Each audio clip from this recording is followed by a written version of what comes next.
अम्बा की दो और बहनें थीं, अंबिका और अम्बालिका। अंबिका और अम्बालिका का स्वयंवर होने वाला था। उनके स्वयंवर में जाकर अकेले ही भीष्म ने वहां आए समस्त राजाओं को परास्त कर दिया और तीनों कन्याओं का हरण करके हस्तिनापुर ले आए, जहां उन्होंने तीनों बहनों को सत्यवती के सामने प्रस्तुत किया ताकि उनका विवाह हस्तिनापुर के राजा और सत्यवती के पुत्र विचित्रवीर्य के साथ संपन्न हो जाए। जब अम्बा ने यह बताया कि उसने राजशाल्व को मन से अपना पति मान लिया है, तो विचित्रवीर्य ने उससे विवाह करने से इनकार कर दिया। भीष्म ने उसे राजा शाल्व के पास भिजवा दिया।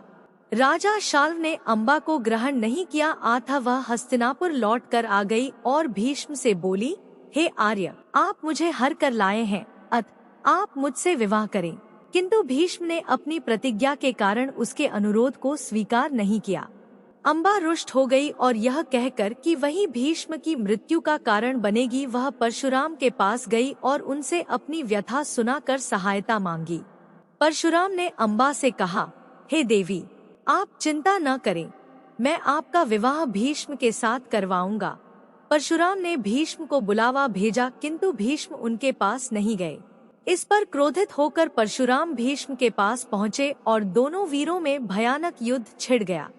दोनों ही अभूतपूर्व योद्धा थे, इसलिए हार जीत का फैसला नहीं हो सका।